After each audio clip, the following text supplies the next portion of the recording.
showing of a movie named Life, which will be played for our students as a part of the curriculum. So you ought to pay for this movie. So we combine items under the student support, under the student parents enrichment, and also global education leadership, student leadership program. We increased this fund to $2,500 so that we can still have some money when the students coming back to ask for some support, we still can help them.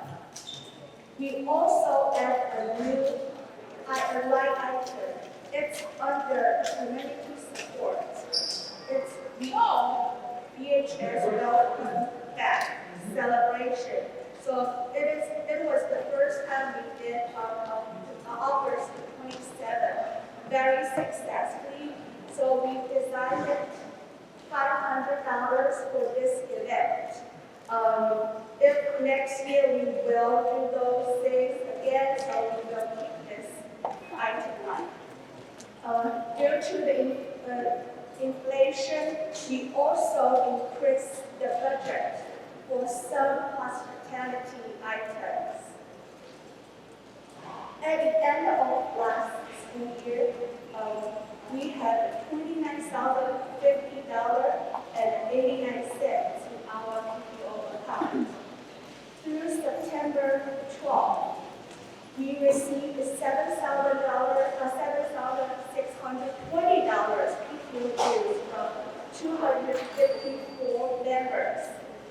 At the same time, we also received 13 families donate total $870 to PTO. At the district welcome back party, the spareware sales contribute $1,330 to our PTO fund. Along with we received $449.28 program reward. So by September 12th, our income was $10,269.28. Regarding to the expense, on August 30, the PTO spent $2,055.79 to host a staff welcome back lunch for our 175 members after their professional development meeting. Thank you to Stephanie, Carrie, and Robin. They run this event successfully, and lots of staff come to appreciate this sophomore event. After school stuff, we also brought some cake cups to the coffee to the teachers' workroom. Right now, Stephanie and Carrie, they're working on the hospitality for our school driver and the appreciation and also the upcoming college night. So we also spent $321.20 for the BHS Welcome Back celebration this time to rent a bouncy house. It was really fun, saw lots of kids. I was so happy. So as of the September 12th, we have $36,593.18 on our account right now. So I'm here just calling for a vote to approve this year's PTO budget. Is there any question? No questions. Anybody has a question, we can answer.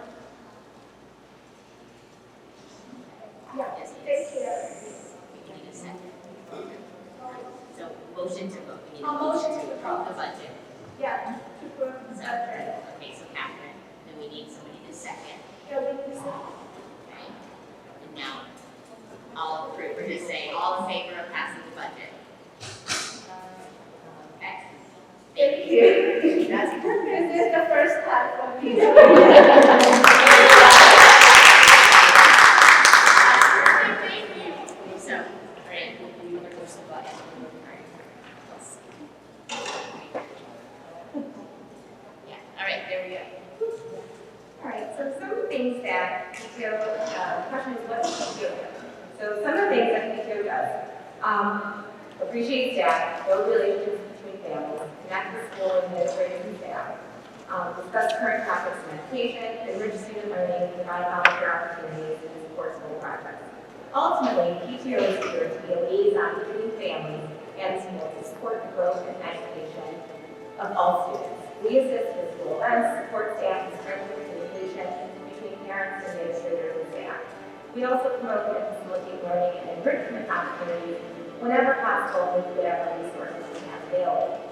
Now, I use the term resources because, as Diane mentioned, with budget, we are only at 254. So if we were able to increase that number, that would be lovely.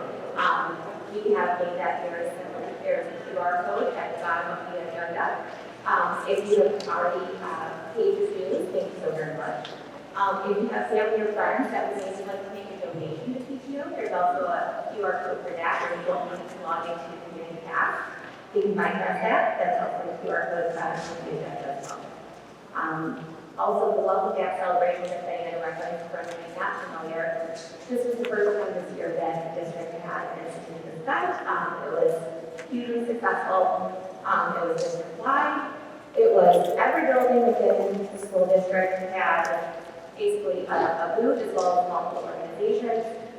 We had the police department, fire department, community organizations, and QA were present. So it was a phenomenal event that really brought our community together, and we're hoping to make this a year-round event. So that is why it's in the line item in our budget, hopefully for next year as well. So moving on to introduce our executive board. This is what we look like without masks. Co-presidents, myself, Pauline Napoleon, and Robin Jenkins. Co-secretaries, Casey Fox is not here today, but Jackie. Treasurer, Diana Chen. Treasurer, Anne Solomon, who I cannot believe is today. Social media gurus, Renu Zaretsky, who is here. However, I think most of you know who she is. Our hospitality, amazing ladies who have put out our spread today, Sept and Terry Kraft. Our student leadership liaison, Deb Gepler and Jessica Cooney. We have our cast president, whom everyone should know, Captain Jennifer. And a new position created this year, which we're hoping to truly utilize, is our middle school liaison, Leah Abel.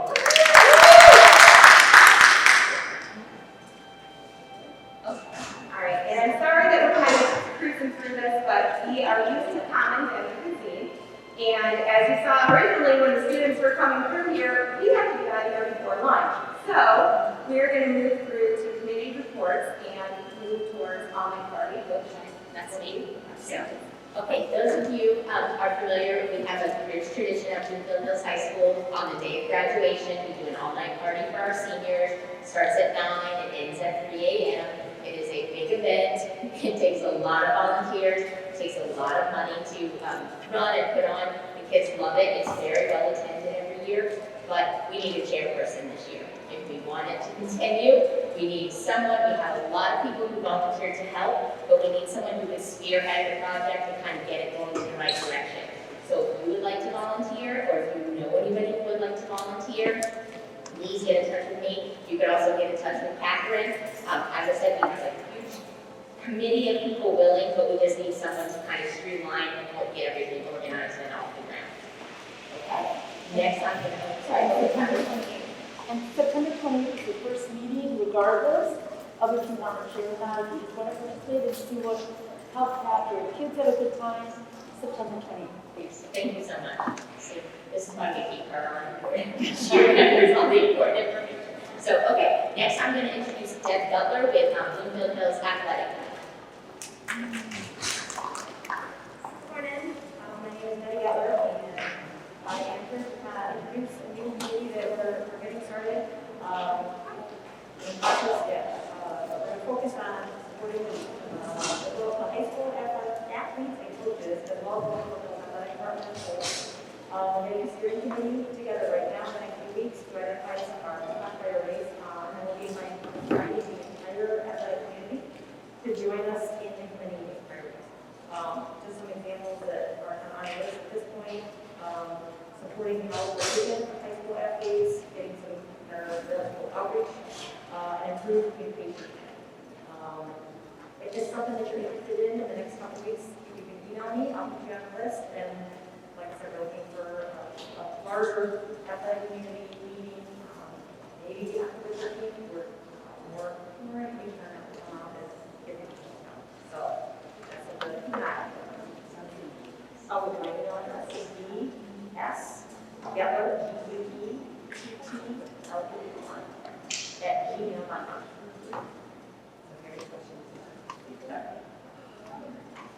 Okay, next we have Bloomfield Youth Assistants. So Natalie Fenrick and Deb Poland, both with alumni of our high school. We're happy to have you back.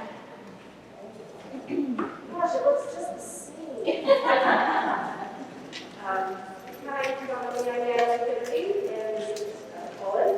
We are the co-presidents of the Bloomfield Youth Assistants, which if you don't know what BYA is, we'll tell you all about it. I'm trying to quit. We are actually located right across the street in the, what's known as the junior parking lot. There's that little building right there, if you don't know what that building's doing there. We split that building with BYA and the Bloomfield Sept Hearing Program. So that's where we're located. We are a community partner to the schools. We are sponsored in a unique model of 3 different sponsors called tri-sponsorship. And the first sponsor is the Oakland County Family Court System. So we actually receive funding and a staff member from the court system. Secondly, we're sponsored and supported by Bloomfield Township. And third is the school district. So Bloomfield School District does help sponsor us. They provide many kind donations, such as our facility across the street. What we do, we have 4 main areas of assistance for the community. The first is counseling services. So the court system does provide our caseworker. She meets with families and students who are considered at risk. These students might be referred by a school counselor, administrator, our school police officer liaison, Officer Dave. He's a big hand in that. And some of the reasons a student might be referred is something like truancy, vandalism, and kind of delinquency. And so the whole mission in referring the students over to BYA for counseling is to keep them out of the court system. So we are trying to keep kids from ending up in juvenile hall or in some instances, they're older and trying as an adult in the situation. So our services are amazing, our caseworkers are amazing. Another thing we do is we help with mental health. And we partner with the high school, we partner with Margaret and her area, PTOC for education and programming. So we're hoping to do a lot of educational opportunities this year, and we hope that everyone turns out for those, and there'll be a lot of communication about that. We also assist the high school with the Now Week, so we have our hands in the high school for that as well. We also have our recognition committee, and we recognize both community members as well as youth. We recognize middle schools and high schools outstanding students in the areas of customer service or students who have overcome a challenge. So we want you to put your thinking caps on. The program is in the spring where we take applications and nominations all year long for students who do outstanding work in our community. And currently, right now, we're looking for community members who do outstanding work in our community. I've seen previous board members.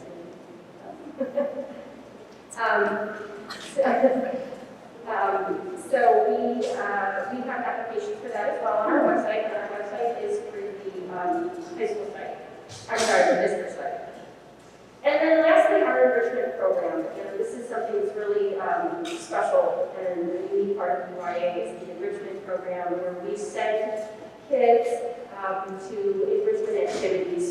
We give them scholarships so they can go to these activities basically free of charge, whether it's an after-school activity like, after-school karate, or if it's academic assistance in after prep class. We also sponsor summer camps for kids, and the eligibility requirements for these families are that they live within the Bloomfield Hills School District footprint, so they don't necessarily have to go to Bloomfield Hills schools, they just have to live within our footprint, and they qualify for free and reduced lunch. So we assist families who need enriching activities for their kids and may not be able to provide it themselves. So we're asking you as our community members to help get the word out. We have money to spend. We want to send kids to enriching activities, and we need kids to come to us and say, we want this. We need families to come to us. And so we're going to all of our PTOs telling people what we do and how you guys can help us do what we do. I'll turn it over to Deb. So as Natalie just said, we do have money to spend. However, that is very earmarked money. Those monies are donations, are actually people who've done grant scholarships, and we've been able to get these grants to be able to do all of these enrichment scholarships. However, your PTO donations are just even more important, because even though we have these grants, we have to do other activities, like as everything else that Natalie said, kind of lies on us. We also have this fabulous caseworker who will need to send out letters to all the families, perhaps, and she needs postage. I mean, things like that lies on us. We have insurance. So there's other funds that we absolutely need, and your PTO donations will go toward that. So the line item on the budget gives that. However, any further donations, we would highly appreciate. The other thing that I wanted to talk about is, money is great, but your time, which we love that you're all here for PTO, but your time is even more valuable. So we want to really represent the entire community, not just PTOs, not just parents in the district. Think about your parents, think about your aunts and uncles, think about your neighbors, think about your grandparents, anybody in the community to be part of BYA. We are a community. So we really want to help the entire community. We really would love anybody who's looking for any sort of, help, and also to be able to, help us. As you know, if you have a lot of hands, it makes life like. So we really do want to look for as many volunteers as possible. Please tell anybody that you know about us, of course. And also, as far as reaching out to the community, think about, again, your family members, your clergy, anybody that you are involved in. It doesn't have to be a large time commitment. We have small activities, we have big things. You can just sit on a committee and hear and understand what BYA does for us. So again, if you have any other questions, we are on Bloomfield.org. We're part of the community part of the website. You'll see other areas, and you'll see BYA, and that's where our website is. And if you have any other questions, Robin and Paulina have our contact information. We'll be happy to answer any questions. If you have any questions now, let us know. I know we're fine. Thank you. Thanks.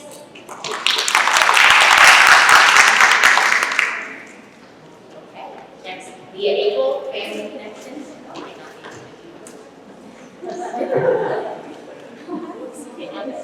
Hi everybody, welcome. It's so wonderful to see all of you in person today. I'm here to talk about Family Connections, which has been proved to be in person, which is awesome because it's a way for us to get to know each other and connect on a level. So Family Connections is all about helping newly enrolled families across the schools feel a sense of community. We come together, we help answer questions about anything really, from the schools to the local area, whatever questions you have about whatever, when you first meet someone, you have a million questions, right? So this is the place to come. We are going to be having it here at the high school on Monday, October 4th in the Media Center. Those of you who, by the way, welcome to anybody who is brand new to this committee. I don't know if you are here. If you are brand new, it'll be in the Media Center, which is behind this giant stairwell. There's a wonderful, beautiful Media Center, very comfortable, and that's where we'll have our first meeting. So I welcome anybody to come to these meetings. I said it's for meaningful families, but I also recognize there are a whole lot of people, parents, who have never really set foot in this building much because of COVID. So again, it's not just for like those brand new families, it can also be for families who are, maybe they had a freshman last year, they barely ever got to come into the space. So please come, bring your friends, invite people you know who are in the community. All are welcome, and we also always invite seasoned families too if you want to come and help answer questions. So I look forward to seeing many of you on Monday, October 4th. Let's start with the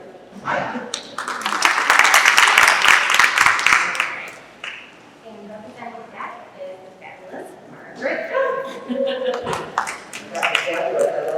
Hi everybody, if you don't know me, I'm Margaret Schultz. I am the Director of Instructional Equity and Title IX Coordinator here at Reedorwell School.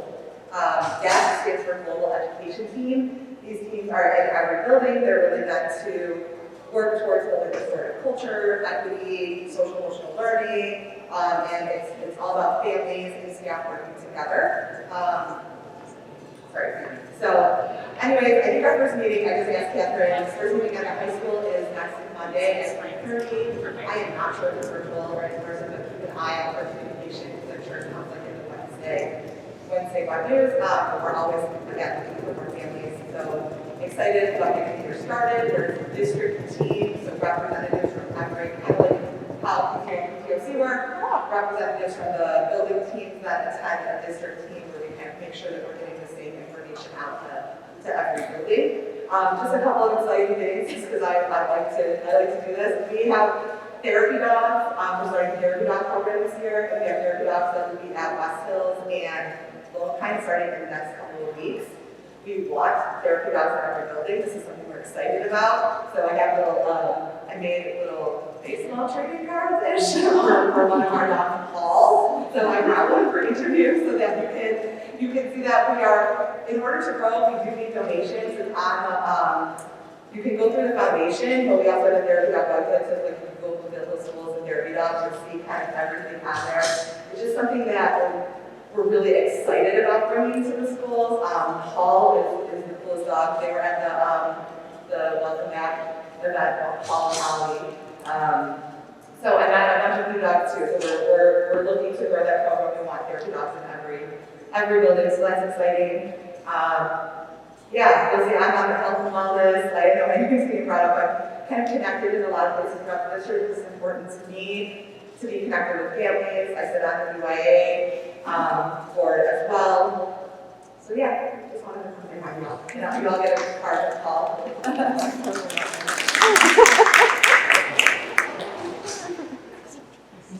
Wonderful. Before we do the next case, you notice on the table there's a white piece of paper. That's for each of you to have. When we do the principal's report, one of the things we want to be as interactive as possible and have access to our answers as much as possible. So if you have a question, a concern, or a compliment, don't take compliments, for building administration, write it on that piece of paper as you're going along, and right when the students come up, I'll grab it, I'll try to organize it. I will get to as much as kind of we can in the whole group, and then we will put together some frequently asked questions that will go out on the PTO Facebook. So that's what that piece of paper is for. Just want to make sure you. Thank you. And next, we have our Health and Wellness Committee represented by Angel Wow. Absolutely.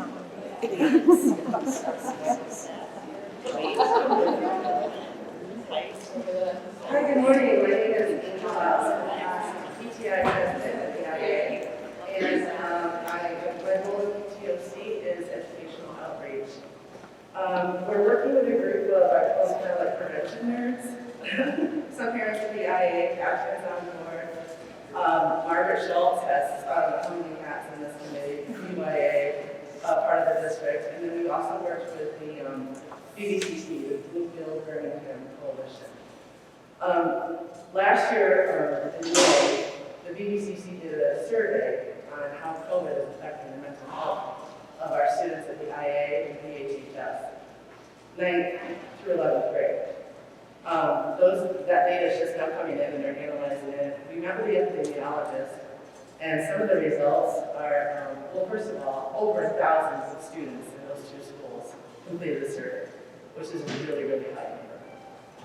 We looked at that data as a group, and we looked at Margaret's social and emotional curriculum, and we pulled out some hot topics. So this year we'll be doing a series of workshops based on that data about prevention and education. One of our first ones is mock trial college application. That's Wednesday at the IRA. We have the former director of admissions at U of M that's going to walk you through the application process. We have over 84 people registered already. If you can't make it, that's no problem. Wrong city. Bloomfield Community TV will record it, and it will be on their website. Our next workshop, we're tentatively kicking it out, possibly November 4th. We're going to focus on mental health for that one. That will be with Rabbi Bernstein with the Friendship Circle, and we're talking about the possibility of a student panel. And then possibly the BDCC, Carol will share some of the data from that survey. Which should be buttoned up by then. Other topics this year are going to be LGBT, how to support LGBTQIA student population. Some of the data that we got back, those kids are really needing our help and support right now. And substance abuse prevention. Anything else, Catherine? Any other topics? So, inviting anyone who wants to participate in committees. Just inviting anyone who wants to is open to everyone to participate, all can come. Absolutely. So in the previous years, the educational outreach role was primarily, we would attend a conference, but I think that conference, I've been trying to learn more, it's been canceled, and the person that ran it is retired. So we're really trying to think outside the box on how can we use that money to support our school community. So we're kind of brainstorming about how do we want to all work together towards the same goal, which is to support our students and family, but not work harder, work smarter. So a lot of our work that we're doing is overlapping, so we're gradually trying to build a framework. So it'd be great if we had a health and wellness representative in each building, and then we can take some of that money and figure out what can you do related to that topic and the social and emotional curriculum, and then push it out at your school. What does that look like? So those are some things that we're doing. Let me know if you'd like to be on the committee. We'd love to have your lens and your input. Thank you so much. Oh, yeah. The IA literature on Wednesday Sing says it starts at 6:30, but this says it starts at 7. Oh, on the IA website? Yes. Don't. Yeah. Yeah, okay, I'll sort that out. Sorry about that. Okay, no problem. Thank you for bringing that to my attention. Then I'll be a half hour early or late. Yeah, that would be a big panic, wouldn't it? Yeah, I'll sort that out later. Thank you so much for bringing that to my attention. Thank you so much, Amy. All right, hospitality, and I just wanted to tell you while they are walking up here, these are a couple pictures. Listen, I need to get my kids to do Google Slides next time. They were laughing at me. We couldn't figure out how to get more than one picture, so I do apologize for that, but I put that on my list to work on. Okay. Good morning, I'm Terry Kraft, and this is Stephanie Lightwell, and we are part of the hospitality crew. And as you see, we have some pictures. These are just some baskets of coffee supplies that we deliver to the teacher work groups during the first week of school.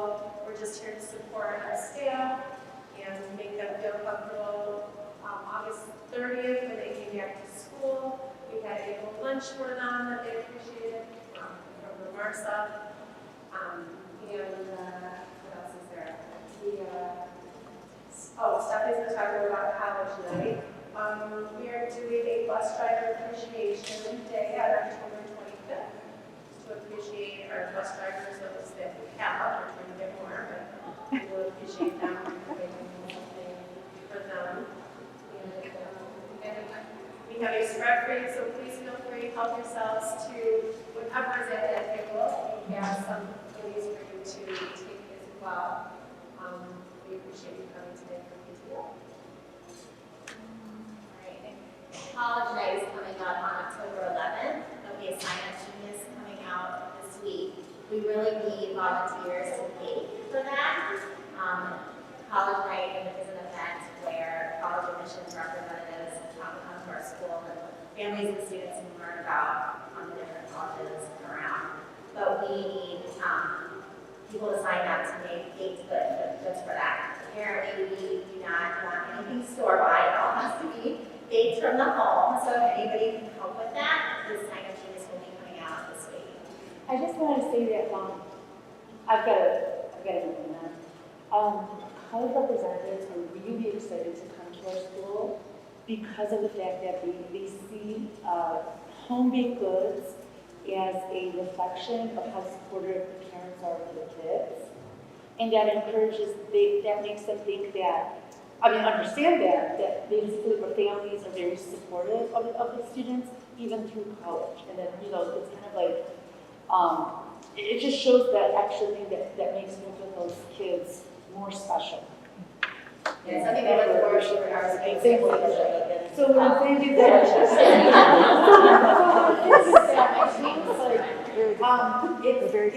it's keeping up the reputation of our school, so freshman parents, sophomore parents, and they get cool, right? So we appreciate it.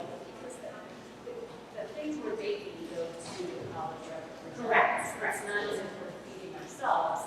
Yes. We're feeding them. Absolutely. Unless those biscuits. Yeah. Because of COVID, we want things like digitally graph. How are we handling things a little differently than we would have a few years ago? Okay, so yeah, Okay, to help you envision, all right, what our college reps do is they're providing dinner, and then they come through and we kind of set up the table, and it has a buffet on it of desserts. And we're gonna give them a to-go box. We're gonna give everybody some individual gloves that they're gonna use to select items. We're gonna put tongs, 3 or 4, so that everyone can have like their own to choose what they want.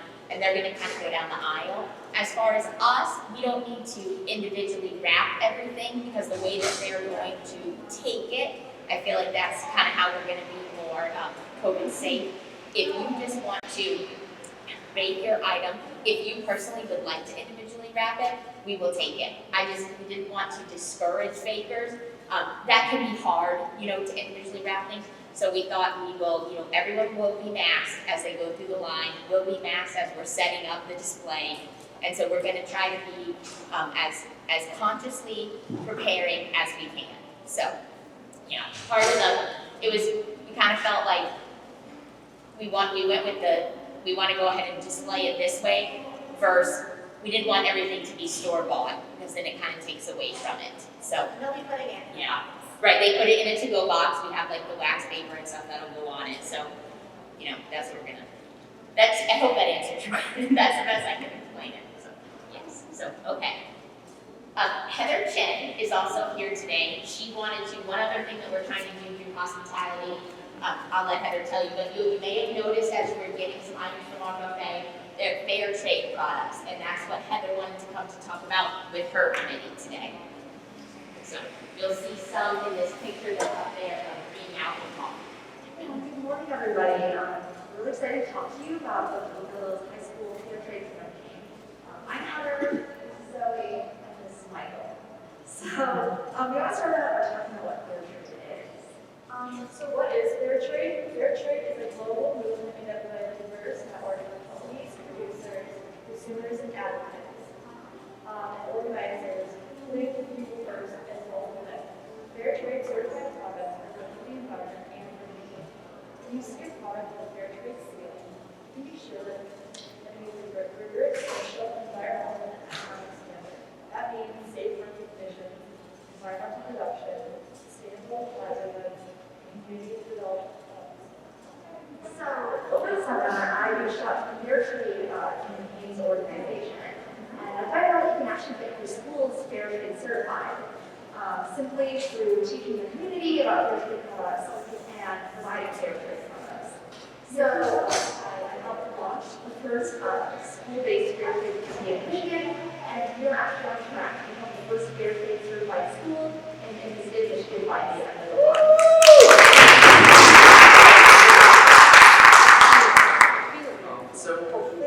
We're just a bit of an overview of what we are doing to get certified. Actually, before the school year started, we started selling Ben and Jerry's ice cream at all football games. So this Friday is another football game. We'll be selling 9 grades ice cream here, which happens to be a fair trade product. The profits will go directly towards funding buying coffee for teacher workers.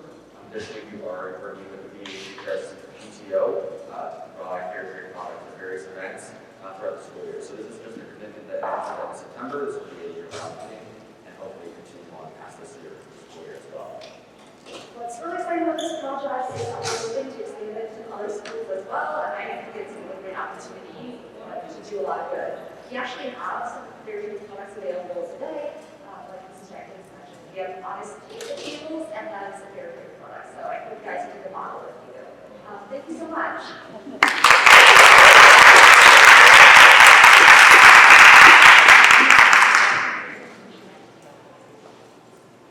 Thank you so much. We really appreciate you all coming today. All right, next we have Paul Poland with PK Sports.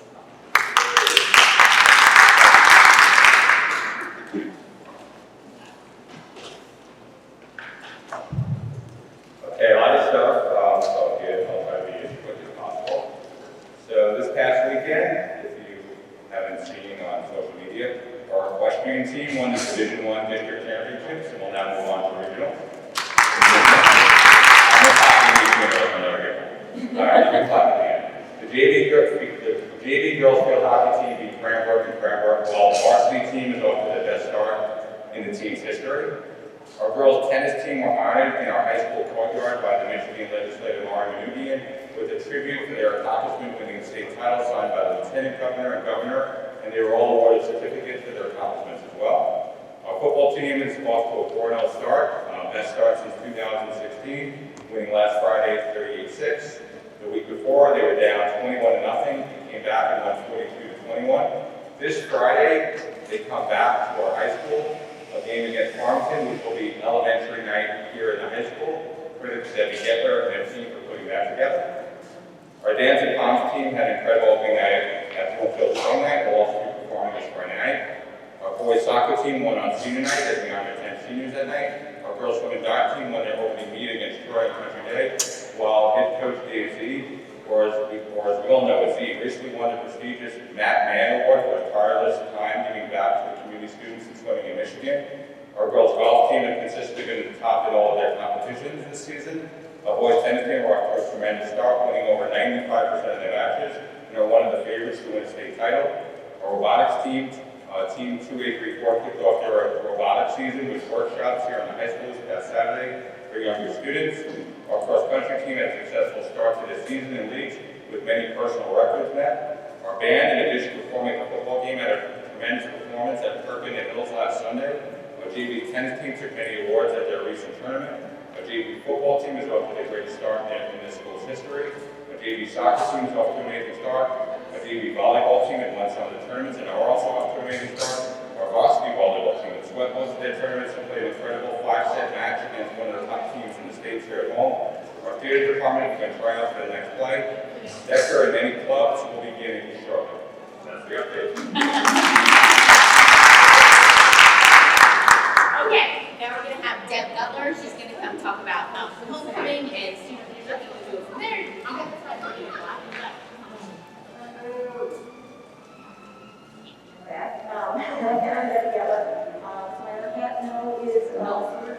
Leadership, we are not. And for those of you that don't know, or if you don't know, student leadership is a great class that you take. They develop, they learn, as freshmen, and then decide they want to do their conference to the rest of their career. They work together to do fundraising for their class, and also community outreach, and different early money meals and charities and that sort of thing. It's a really great program.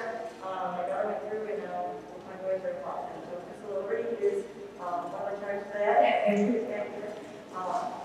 And basically today, our next big project is homecoming. And so I'm sure there are a lot of questions on how the spirit week works and all of that. So we got, I think Krista has, or Andrew. Andrew, all right, so Andrew, please go talk, right, and give you kind of an overview on that, and if there's any questions, and got out to the end of that. So, Andrew, come on.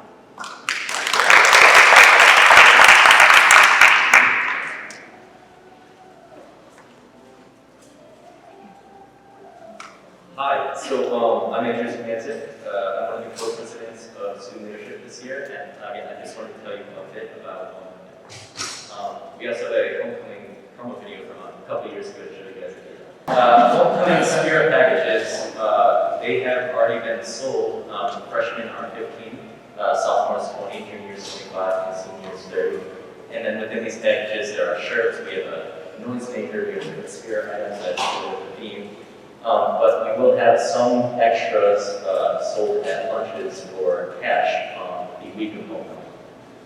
Next up is homecoming dance ticket sales. So currently those are also on sale on Community Pass for $15. But if the deadline for that is October 1st. But if someone is not able to purchase a ticket over Community Pass during that time, we will be selling tickets for cash during lunches from October 5th to October 7th. For $20. So homecoming spirit, we have dress-up days each day. We have kind of finalized them. We have Neon Day, we have Lions, Tigers, and Wings Day, which is Detroit Jersey days, and then we have Country Day for our first 3 days. Thursday is always the themed day where we can wear all our Wizard of Oz stuff, and then Friday is our Blackhawk Day where people can show their Blackhawk spirit. As for events, we have the all-night hallway decorating, which is on October 7th. Normally, all BHHS students are invited to come out, but this year we currently don't know for sure if we can do that, obviously with COVID. So we're still waiting to finalize that on it. Outside students, but all the student leadership will be there helping to, decorate our beautiful commons to support the people. And then we have Blackhawk Games. Blackhawk Games is also on October 7th. We'll show you the promo video, but it's basically a big competition between all the grades. And we're planning to do this out on the football field for COVID safety. So we do games like Hippo, dodgeball, tug of war. But again, that should be happening on football fields. And we also have the pep assembly. This is where we honor some of our clubs. We have a few different organizations perform, such as POMS or the BHHS marching band, and it's just another great day to build spirit right before our big football game. And then we have the homecoming football game, which pep assembly is on October 8th, Friday, and then our football game is also on October 8th.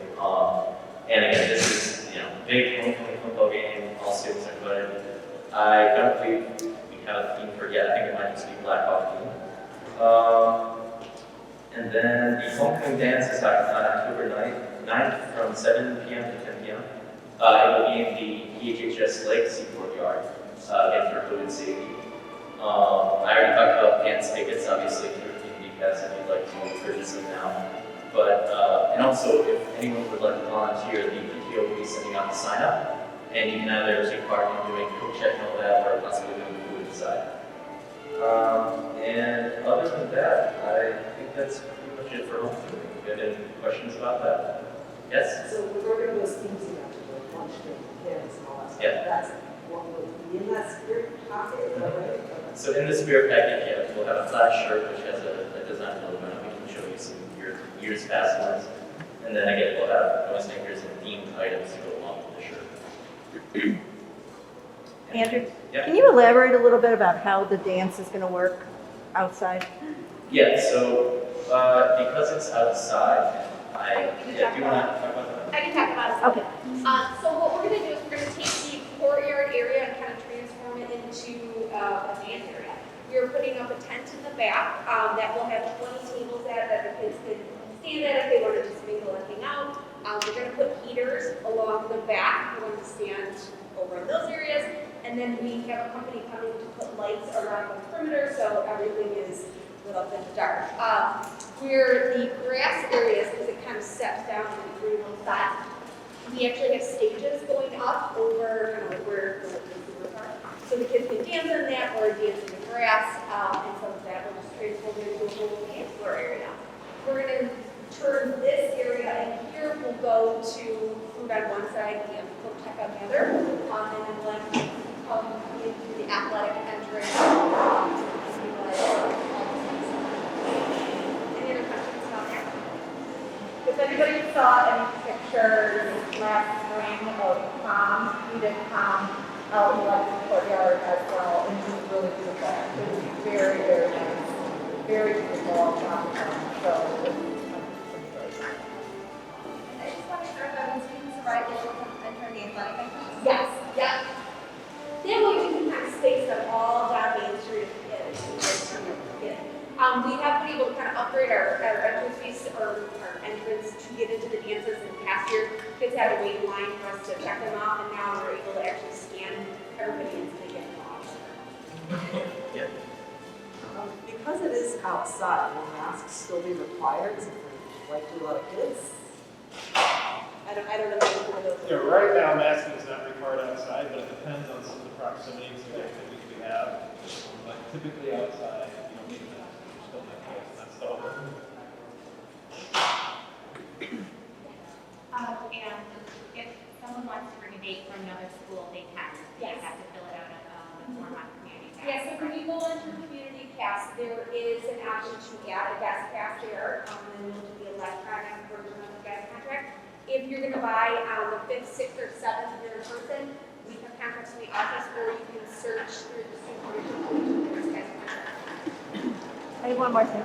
Can I suggest that if there's concerns about the outside air, I'm sorry, say that again. that you focus, get some fans out there, get it more blowy underneath the tents. That would make a big difference.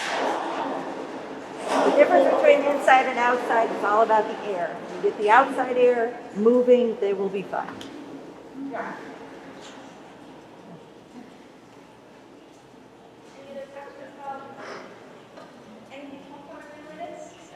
Thank you. Are we gonna show the video? Yeah. How do we do that? So,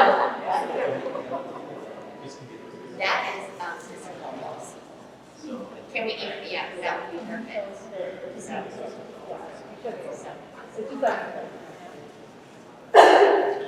Here's how much.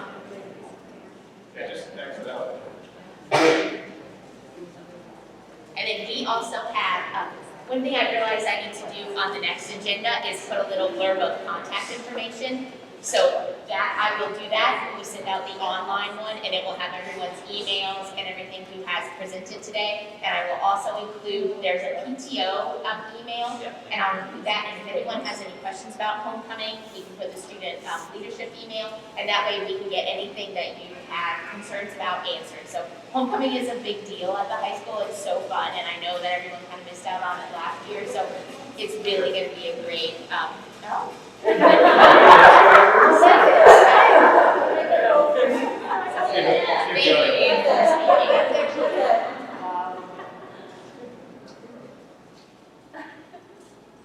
no, Father. You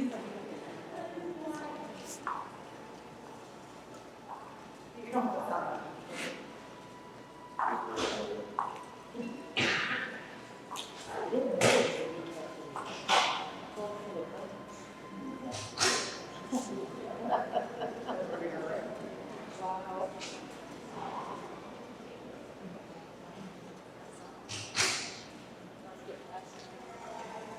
You're ready. You're ready.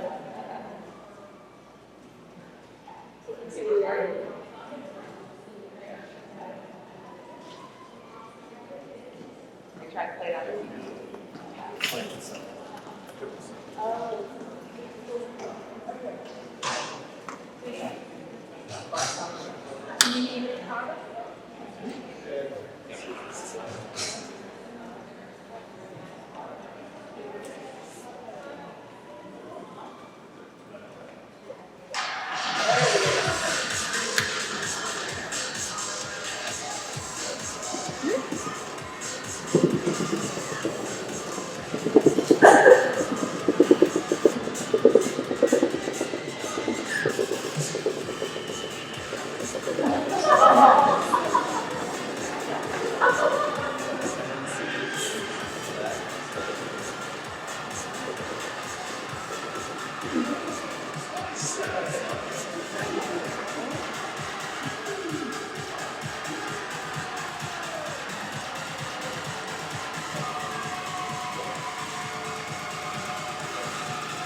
Andrew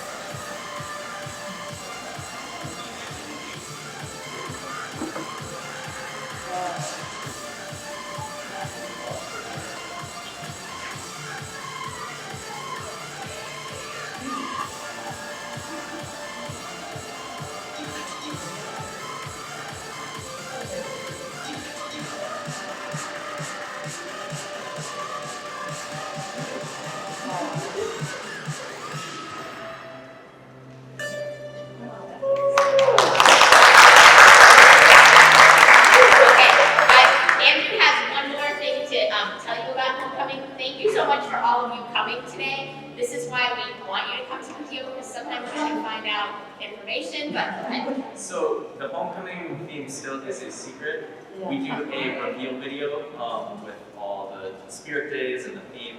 So that, you guys know it, but if you don't want to show your kids, you don't want to. Pardon? Probably the week before homecoming, right? Yeah, usually about the week before. I'm gonna put that on here, so when I say confidential, let me know. Yes. that way it can just be, it's tradition, what student leadership does, and this we can just keep the tradition alive. So we wanted you to have the information since we don't have another meeting until after homecoming has already taken place, and I know that for, a lot of parents, like when I was a freshman, I was like, what? So it's just, we wanted you to have the information, but if you would please keep it to yourself. So thank you so much, Andrew. Daniel is going to come up and give us some information about Canvas and she is our Facebook guru, and I know that for a lot of you, Facebook is your go-to, so. I'm just going to delete the themes from. Yeah. No, I didn't do that. That's it. I didn't do that. It's so great to see you all in person, and doesn't it feel good to be in the school? Yes. Thank you so much for hosting everybody, and to be able to see you all is really cool, because usually I just see you all. I have babies. What I want to say, I'm trying to decide what the most important thing is for me to know. Curriculum night is tonight. Is everybody here all set to log in the cameras? No, really quick, if your password, your current portal password is not 9 digits and you have not yet updated it, please make sure that you do like now, because they're going to do at the end of the day, at the end of the school day today, normally it takes 24 hours for your password to update in Canvas. But they're going to do a parent password update at the end of the school day today. So if you haven't made it known, I didn't make it. I'm saying that I did not make mine down here. But yes, it's okay. If we're really The same, hypothetically, Yes. hypothetically, Yes. if we log in to our student credentials, can we still see all the links for tonight? Yes, that is a very handy workaround temporarily for parents to check out their students' Canvas. If you're having so much trouble and not yes, you can ask your student to show them their Canvas, and you can go because it's on their page. And as an observer, you see what the student sees, and what the teachers are doing, they're putting their good meeting location in their classroom on Canvas, so you'll be able to see it. If it's helpful, I could click through. I don't want to spend that kind of time. I can do that after. We're going to post this on the Facebook page, and all of these helpful links that you see here are live, and you can click right through and examine them so that you understand the difference between everybody here. I think knows, but if you don't, raise your well, I don't want to call you out. You know the difference between parent portal, Canvas login, all of this. How do you get the most out of Canvas? There's a Canvas corner on the website, which is very helpful if you're in the building. If you've heard this tour of the building, we've got a link to the tour of the building. We have a link to where you can find information about the family directory, the bill schedule, need and date, counseling department, student handbook, where to go, who to call. I put all this here because what we try to do with the Facebook page is respond to your questions, right? but we're volunteers. And I might not have my phone with me, and Nina might not. And we want to make sure that you know that if we're too slow to help you, you too can go and try and find out the information as well, and maybe you'll not need us anymore, which we always want to be here for you, but just in case, these are some really helpful ones. The other thing I wanted to say was that is about it. Yes. Anything else, Robert? Canvas, is your password key in front of it? Yes, that is what Mrs. Lupone just said, Jessica just said that, your password, does everybody know this? It's your password that starts with Your login is key. your login is key with your 2 000. number that goes for parent portal. Your password for Canvas is your parent portal password. Correct. It's as long as it's 9 digits. Correct. Got it. And if you logged into Canvas last year, it should be all set. Like if you have older child, but like I have a freshman, so I mean I could just go and do my own login, but that's cheating for my husband. Does anybody else have any other questions about this social media stuff? I think everybody does. Oh, yes. It's not a question, it's just a comment. So regarding Parent Connect and Student Parent Portal and Student Connect, those of you who don't already know about the app is amazing. I highly recommend everybody get it for their phone. It's called Q Parent Connect. This is like the most useful app on my phone, so welcome. So I know it's easy to get onto the computer and look up your kids' grades and what you have to pay for lunches and all the other stuff. But this app makes it so easy for you. So yeah. And all you need to do is like put in your parents, like your K-ID number and your password, and then you can set it to automatically remember you, and then it's like literally 2 buttons to then view all your kids' grades and everything else. And your students may or may not have this on their phones for their own stuff, and like before they had their student IDs in hand, they could just flash their student ID and then created it on the app. It's very handy. Any other questions? Sorry, the Russians, I know it's more important here than that.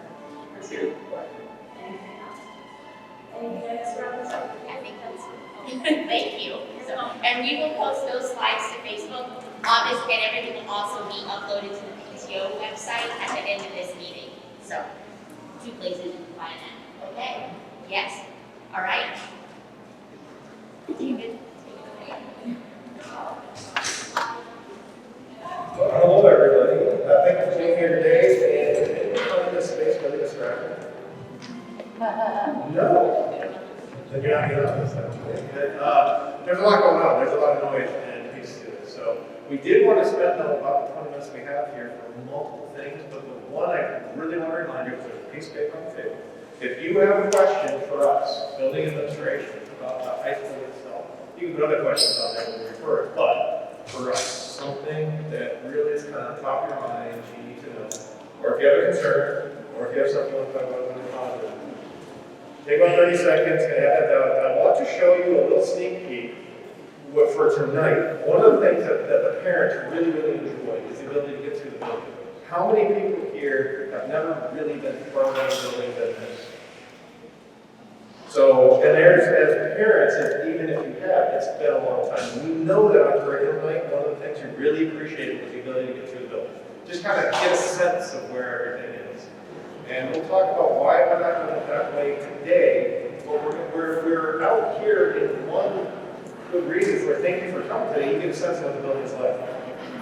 You get a feeling of what it really is. There is this disconnect sometimes between parents and school that we do not intend, where it seems like maybe something's being hidden, or it seems like there's things that we're not communicating, and that is not the intent. It really is simply about some things that happen.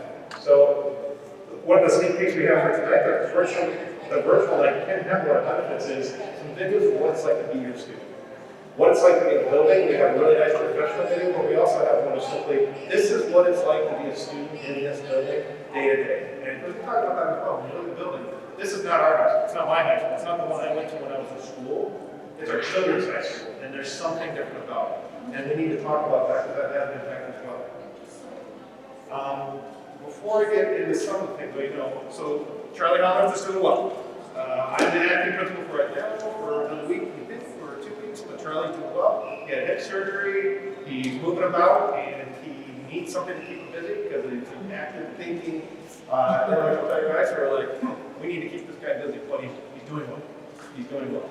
Right now, I am serving as the acting principal, David Reedorwell. Your students will probably know me as Mr. R.M. I'm also the associate principal. You heard from Jessica LaPone back there, Jessica LaPone, our other assistant principal, and Kathy McDonald is helping us hold the office together right now, so she's doing some things there, and I'll make sure to pull up contact information and things we have there. Because again, I want to make sure you have our contacts and know us as well as you can. We have some video links. I just want to share this. As this is playing, I'm going around just to grab your questions. Take a second just to organize those. But just enjoy. This is put together by the students. And if we were going to say there's any one thing that we put first and foremost in this building is students and the student work. And so when we have meetings like this, we try to have the students as part of it as much as possible. We have some initiatives that are with the township. We have students a part of that. You see them in leadership all over the place. So it's really important to highlight the students. So this is something the students did, and made for the families, and they want to be able to show you guys what it's like to be able to be in the building, even though you physically can't be here tonight.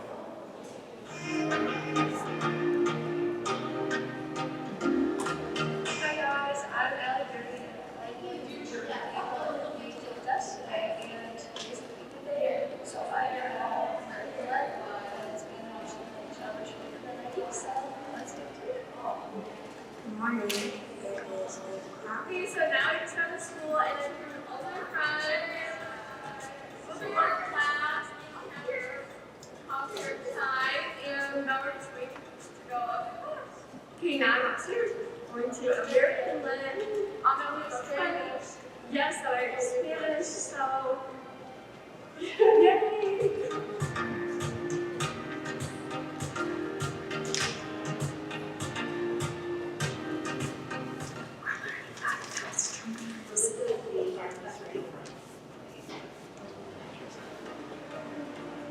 So I just had yoga and we did our fitness test today. Usually we do like stretching and meditation, but today was a little bit different, and after that we took a little walk around the track, which is also something that we do a lot, and it was really fun.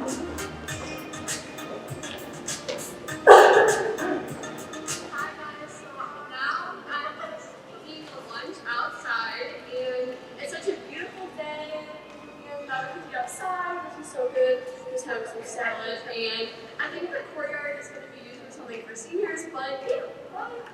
Hey, I'm at lunch. Eating with Carly and Sam, we're waiting for the seniors. Suck up, time salad.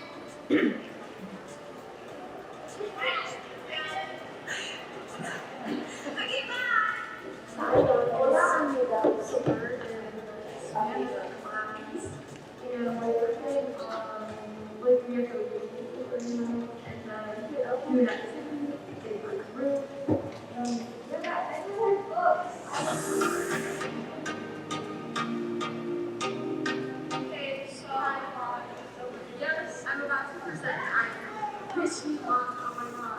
Then we have ID presentations. I read last class, you guys are today. You already shared your good stuff. And it's about, well, that was weird. And it's about like a personal project. So I don't think about the environmental issues. About like online, like virtual talking with your friends. Hey, just walking the halls. And Heather Chen. Nice to meet you. I'm doing physics. I'm going to genetics. So we just finished English, and we read in both age groups. I mean, we write essays, and we read as a class together, and we were learning for the long run. Yes. Thanks for watching. We can't wait to see you next year. Bye.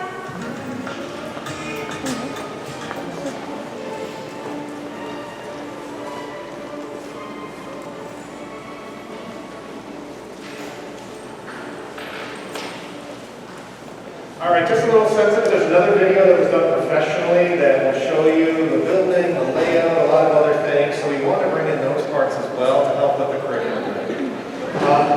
Most of what we want to do today is say the welcome, like we said, connect a face with maybe an email or a name and a resource for support for your kids, and really to start with a welcome and an overview of what we are are working on doing this year and trying to kind of deliver for you and for the students. And that's kind of the piece to it. Maybe about 10 minutes here. At 11:02, you get a really interesting phenomenon that most adults don't get to see, which is the migration of the children.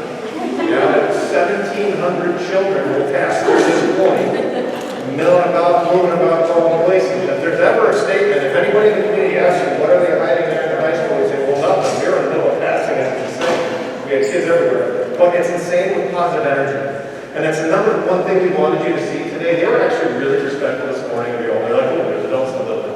And they were trying to not be themselves as much as they could. When they come through, they're going to be a little bit surprised because they're coming to lunch, but you just get to see them in a natural habitat. They're excited, they're energetic, they're silly, they keep touching each other, and they keep doing this thing. They're like chin diapers, and we walk up and like, got a leaky chin, you should go get that checked out. And I'm trying to have fun with the kids.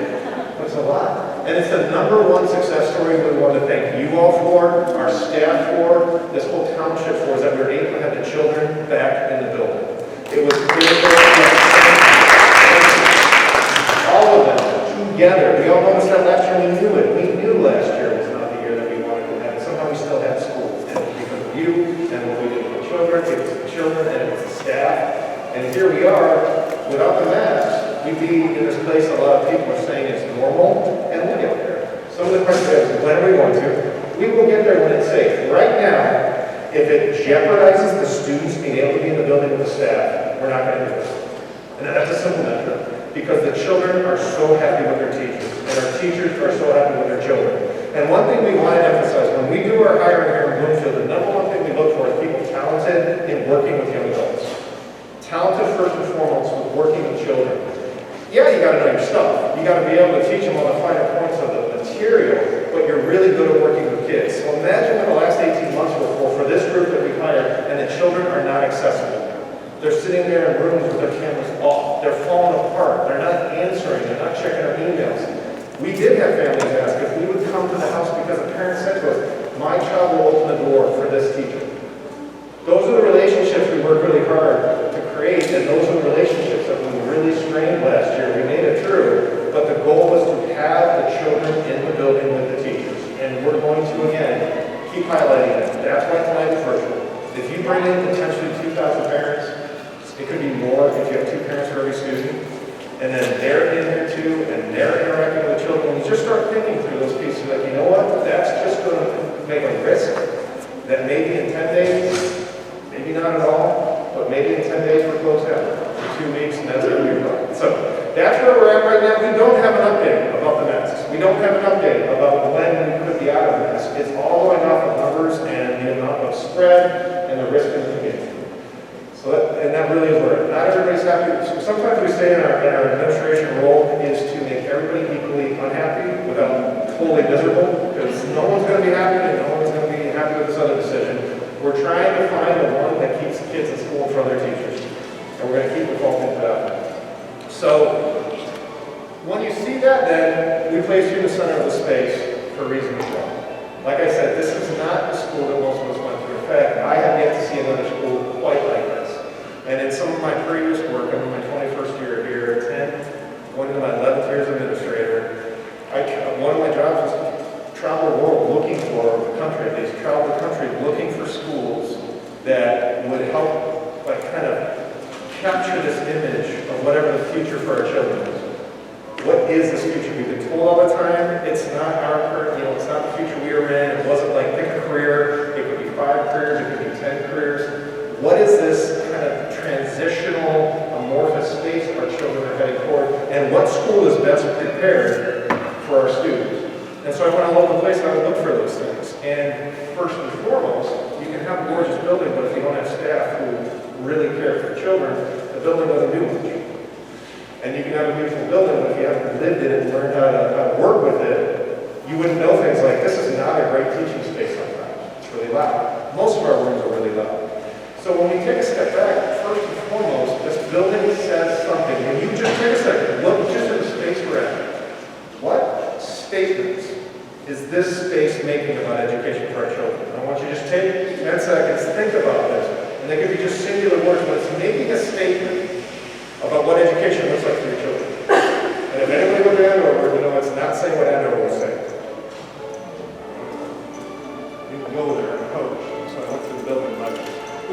what does this building say? I think with all, because I'm brand new to the district, Brand new, I think with all the windows that you guys have, I can see inside the room, I can see it's very open, it's very comfortable, and there's no, not that anything would be hidden behind the doors, but I'm used to very traditional, this is the hallway, these are the, rooms, classrooms, I'm used to even teachers covering up their windows. Yeah. I love this, this is very open. Right.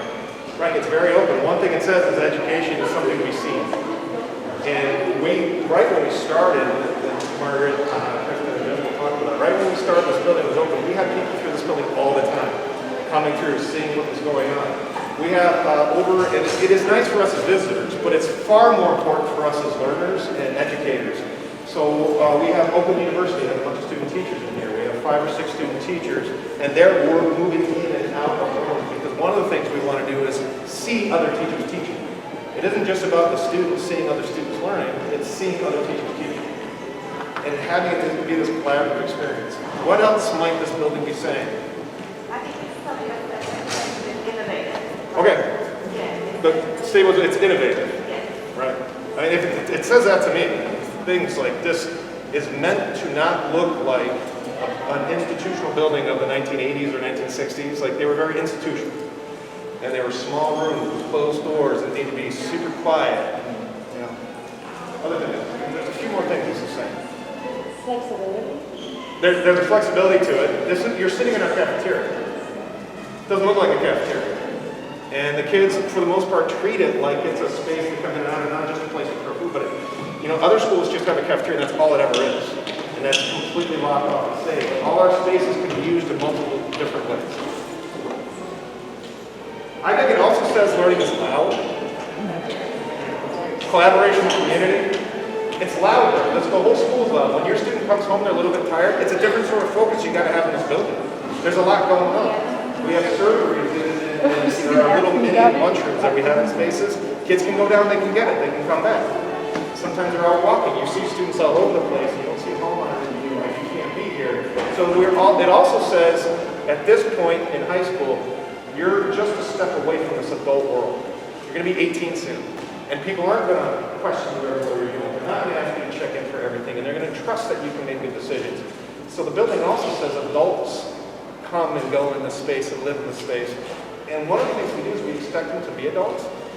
And not fully, but they respond. They act very maturely. They will make mistakes, they will do things, but we find what you expect, you tend to get as well.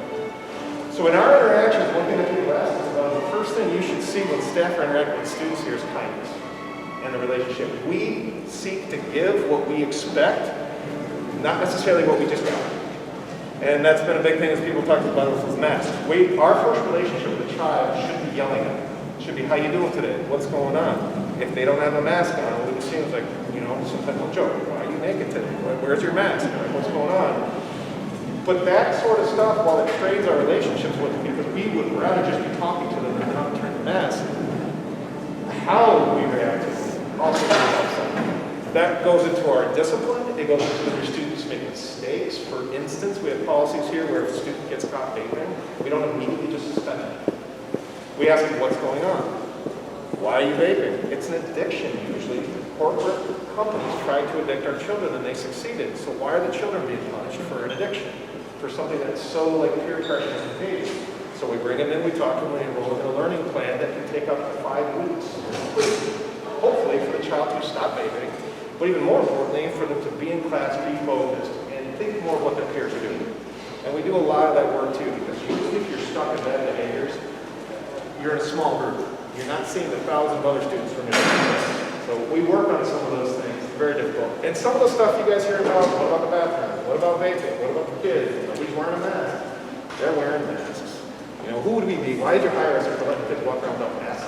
Like, that's not what we're doing. Or if kids are doing certain things and it's terrible to walk through this hallway, sometimes it's 11 because when it's stairwells, it's impossible to get up and down.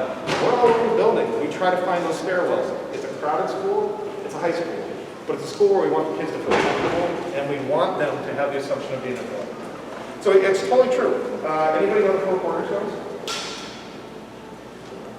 Our 4 cornerstones. Except for the 3 people that's okay. Relationships. It's not actually a cornerstone. I mean, it's part of it. It's wrapped into it. up there this week. Oh, your chair? Isn't funny? We have them around. The students couldn't do it either. But they're really good. They're really good. If you look at it, relationships, authentic learning, innovation, responsibility, and ownership. And those are kind of those cornerstones that this whole philosophy is built on what we do. So when you come down to what we do every day, and that we're trying to do every day, first and foremost, we safely bring in 2,000 students and staff into this building. We are the largest single organization in Bloomfield Township. Every single day, 2,000 kids come in, students and staff come in, and 2,000 students and staff leave. That's why it's busy. That's why there's a little bit of a backup. It's about a 15-minute backup. It's remarkable how quickly we do it, but it's busy. There's a lot coming and going. The kids get in, they go to class. And every day, we challenge kids, and if you really look at our mission, when you look at this building, there's not another building I know of that looks like this, and it does make a statement that we're doing something really unique here. And so every day, what we say we're doing for the students, and there's one thing we don't do very well, which is just sort of lackadaisical. Like, I don't know, today I'm going to sort of coast through life. And that's going to be tough for your students. They're around highly motivated people. And in a highly motivated, you're going to feel a lot of pressure. We help students be set up for and achieve excellence in everything they attend. And you're going to see that we have the IB program, we have the AP program, we have the pathway programs, we have athletics, that's Paul was talking about. But we have clubs, we have character, we have leadership. There's so much to be involved in. And that's what we do every single day, and we really work for it. The other thing, we really got two other points we want to say for you, and there's a few questions, but you guys really didn't ask a lot. So your students need to make mistakes. You don't want to take them to college, I promise. I have a sophomore in college right now. I wish I'd been a little more hands-off than I was. But they need to make mistakes. They're also going to listen to us in ways they won't listen to you. It's a blessing. Somebody once told me that at this point in time, when they're freshmen up, you now listen to your students more than you talk. They're not positioned to take advice from you very well. You've seen them, they just shut off. It's amazing. The older they get, the worse they get. And I have a senior right now, I can barely stand it. And she cannot stand me. And so, send them to school. Let us take care of them. They'll listen to us. But let us allow them to learn. They need to make mistakes. They need to see how silly they are. This is the place that's designed for that, so that they're ready to go off to college and you don't have to be there with them. We need to make some of those adjustments too. And that's the number one thing we would say to any parent these days. It's okay. There's a lot on your child's plate. We're prepared to help them. It'll be okay. And let them go off to college. We don't want them to do it. You don't want to do it. So some of the questions we had were about advisory. I can answer that one real quick. You saw the COVID. COVID's tough. It's up in the air, but we're asking kids to have masks on right now so we can stay open. The one question we had for advisory is, do students need to come? They do not. Advisory, you can virtually attend, or you can attend in person, but they do need to log on to the course and do the assignment. That's really how we take attendance. If your student comes to school on Wednesday, they need to go to class. They're not just knowing about, they're not just wandering the hallways. They do need to go to class. There's a lot of other things we have, from virtual classes to other flexible options, and there's so much we want to talk about. But the thing we say most, first and foremost, come to events. You don't have to volunteer to everything to visit people, but come to events. And when you look at the group here, this is not enough people to make us everything we need to do. There are other people there, and they may be busy, they may not be able to come to these meetings, that's okay. But what other things could they come to? And especially if you hear them really grumping about something, sure, I don't know, don't just be out there and be angry. Sure, so let us talk about it. Let's see what we can do. And the other thing I want to say is the PTO Facebook page is not really the place. Either volunteers working really hard, bring it straight to us. They don't set up anything in here. The PTO isn't the one that sets the bell schedule. They don't do anything other than help us communicate to you. They're here to help. If you're mad, if you have a community member, a friend who's mad, make sure they have my email. And I'll have that sitting up there. Just make sure they have my email. Bring it to us. I mean, it is true, we get angry people, but we're also trained to work with them. And I don't do it as a volunteer. I don't work with angry people as a volunteer. I do my job. And so let's try to help with the communication. If you got anybody who needs to share it to us, have them come in. Quick question? For advisory, if they come in, do they go, where do they go? They have a classroom they're assigned. But if they're going to see a specific teacher? Right. It's on their schedule. You first go to your classroom. Okay. Check in with your teacher. And if you're going to another teacher, you will have set up that meeting ahead of time. And then they will have a pass with that. So there's anybody who's been a part of our advisory in the past, they always have that where you set it up with a teacher you're going to go visit. They know you're coming, you have a pass to go there, but you go to your advisory classroom to check in. You can stay there and work, or you can go to another teacher, or you can work from home, whatever you need to do. Come in. And they still need to complete the assignment that they come in, right? That assignment needs to be done weekly. Okay, got it. Thank you. Yep. So for advisory, do they either need to come in right at the start of the day or before the second hour? Right. So for advisory, yeah, it's better, if you're coming in for advisory, we understand the way kids work, come in as soon as you can. It's better to come at the start. If you're coming in within the first 20 minutes, you'll still go to your advisory class. And once you're really missed more than half the class, you come in, you're in the commons, you just wait, and you go to your next hour. Just so you're in 2 minutes, you'll hit the bell. And Quick question, one parent asked me whether students would be punished if they were told for advisory or needs to find. The only thing I think was to refer that to them, if they were from class members show up for a number of times. Their parents have something that they know. So the question is specifically around advisory and not coming to advisory. And there's no punishment. If you are not coming to advisory, but you're doing your work, you're okay. The main thing we want is, we'd say to the parents, make sure they get the support they need. Advisory is the #1 place to get support from your teacher. However, you don't have to come. And if you always do the work, you don't ever need to physically come in, you're good. David, I'm sorry to bell stop.